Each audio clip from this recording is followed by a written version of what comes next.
The scratching sound came again, and I instantly jolted upright in bed. As I strained to listen, it happened once more, a soft, distinct scratching from outside my window.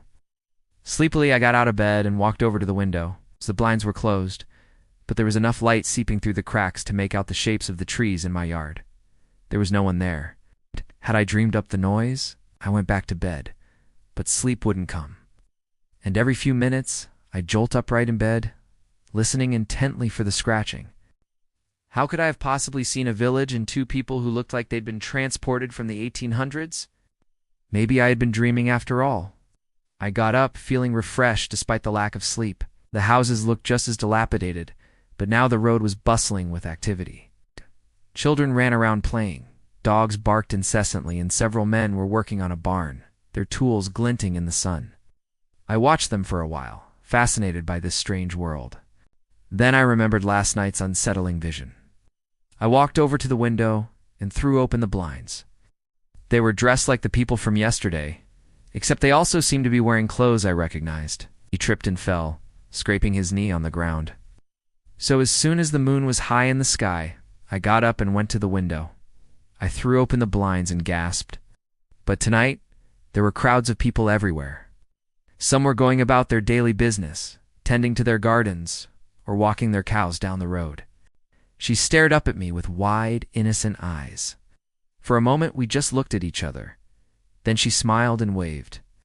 A warmth spread through my chest, chasing away the fear that had been gripping me. Others sat on their porches, rocking in wooden chairs. Most of them didn't seem to notice me, but I could feel their gazes burning into me. The village had vanished, and the only sound that greeted me was the wind rustling through the leaves. Confused and disheartened, I returned home. The sight made me uneasy. Was this world somehow connected to mine? If so, why did its inhabitants seem so terrified of me? I began to walk, my heart pounding in my chest. Every rustle of leaves made me jump, and every bird hoot sounded like a scream in the night. The words outsider and danger sent shivers down my spine. They were talking about me. Instead of watching from my window, I would go out and find the village. Then I saw them, the flickering lights of a lantern and the silhouettes of people talking to each other. As I approached, the details became clearer. It was my apartment building.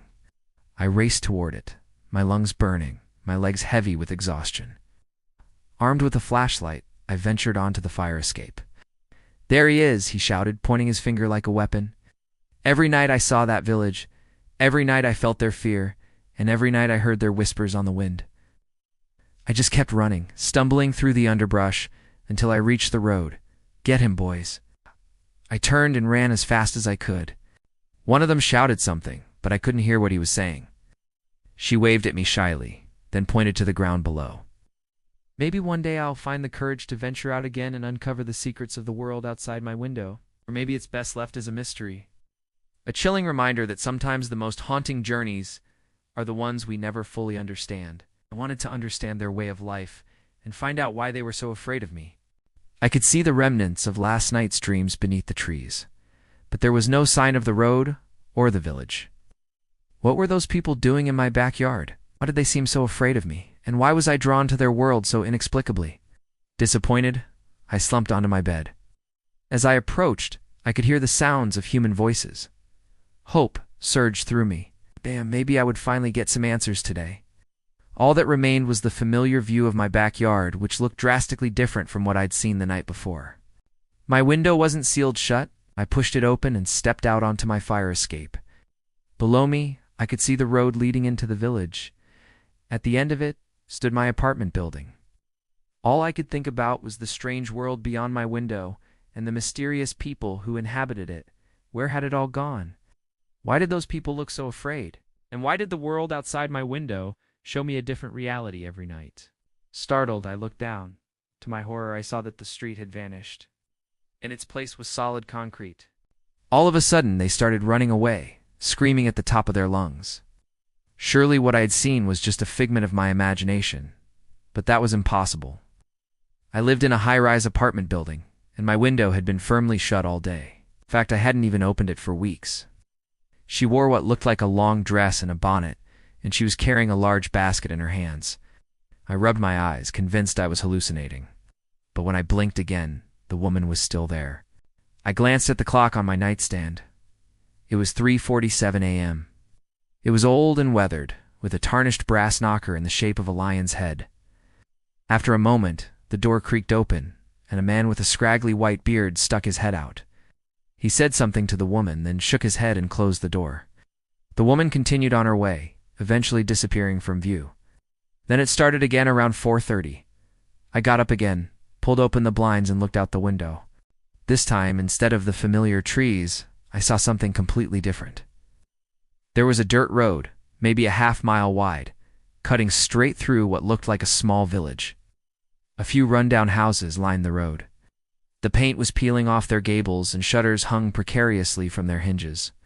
The whole scene felt like something out of a period drama, except there was something else there too, something moving. I could just barely make out the shape of a woman walking along the road. She stopped by one of the houses and knocked on the door. Shaking off my bewilderment, I snapped the blind shut and went back to bed. Was I losing my mind? When I woke up an hour later, sunlight streamed in through the window. But when I looked out, I saw the same dirt road. Then I noticed a group of people standing near the road, waving at me. One of the men who'd been working on the barn ran past, his face pale and drawn. As if summoned by my thoughts, one of the women from the house approached the window. The woman was gone, and when I turned back to the window, I saw that the village and the road had disappeared as well. These questions plagued me throughout the day.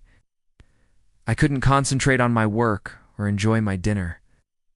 That night, lying in bed, I knew I wouldn't be able to sleep until I uncovered the truth. Before me lay the dirt road, the rundown houses, and the whispering trees. Suddenly, a little girl appeared at the edge of the road. I waved back, and she started running down the road, calling out to someone behind her. I wanted to talk to these people. The next morning, I got up early and rushed to the window. Then I noticed something strange. Taking a deep breath, I climbed down the fire escape and walked toward the road. But when I reached the road, I realized I was alone.